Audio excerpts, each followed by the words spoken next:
मित्रांनो, ही गोष्ट साधारणपणे 1970 ते 71ची.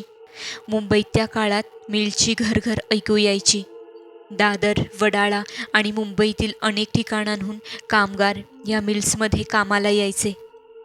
माझे आजोबाही त्यातलेच एक. माझे आजोबा वडाळ्याला राहायचे, चाळीमध्ये.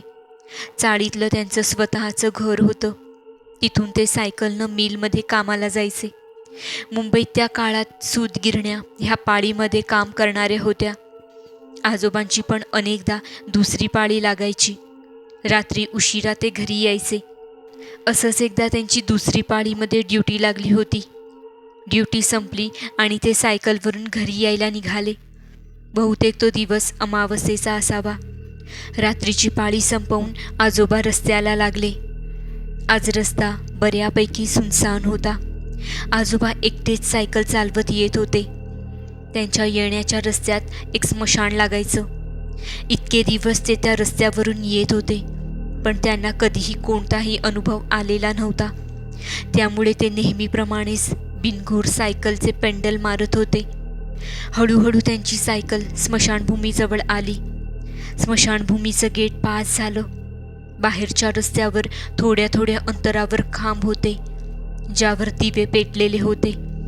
अशाच एका दिव्याखाली त्यांना एक बाई बसलेली दिसली. ती बाई खांबाच्या खाली फटकल मारून बसली होती. डोकं खाली केलेलं होतं. बाईचा चेहरा दिसत नव्हता. अंगात हिरवी नऊवार होती. दोन्ही हात कापडात गुंडाळलेल्या छोट्या बाळाला हातात धरावे तशा स्थितीत होते. त्या बाईला तसं बसलेलं पाहून आजोबांना भीती वाटली, पण आपण घाबरलो असं न दाखवता ते सायकल चालवत राहिले. 2 ते 5 सेकंदात पुढचा खांब आला आणि त्या खांबाखाली पुन्हा तीच बाई फटकल मारून बसलेली दिसली. यावेळी तिचा चेहरा वर असला तरी तिच्या चेहऱ्यावर केस आले होते, त्यामुळे तिचा चेहरा दिसला नाही. आजोबा काय ते समजून गेले. त्यांनी सायकल चालवणं थांबवलं नाही. ते तसेच पुढे आले. 2 ते 5 सेकंदांवर तिसरा खांब होता. त्या खांबाखाली ती बसलेली होती.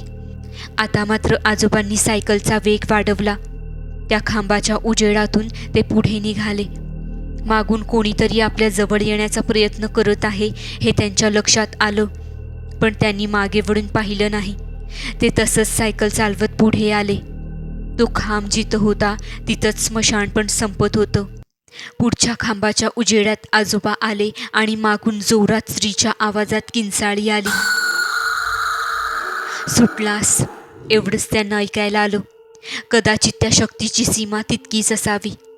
आजोबा सटासट पेंडल मारत घरी पोहोचले. सायकलवरून उतरून त्यांनी दाराची कडी वाजवली. माझ्या आजीनं दार उघडलं. दारात भीतीनं घामाघूम झालेले आजोबा होते. कसेबसे ते घरात आले.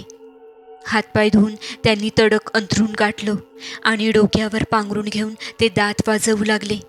त्यांना प्रचंड थंडी भरून आली होती. त्यांच्या अंगावर 2 ते 3 गोधड्या टाकल्या तेव्हा कुठे त्यांची हुडहुडी थांबली. दुसऱ्या दिवशी सकाळी त्यांचे डोळे उघडले तेच प्रचंड तापाने.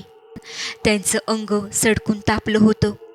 त्यांच्या रात्रीच्या वागण्यानं आजीला आधीच संशय आला होता. तिनं शेजाऱ्यांना बोलावून घेतलं आणि आजोबांकडून नक्की काय झालं ते विचारणा करून घेतली. आजोबांनी सगळा प्रसंग सांगितला. तिथल्या एका शेजाऱ्यांच्या ओळखीत एक भगत होता.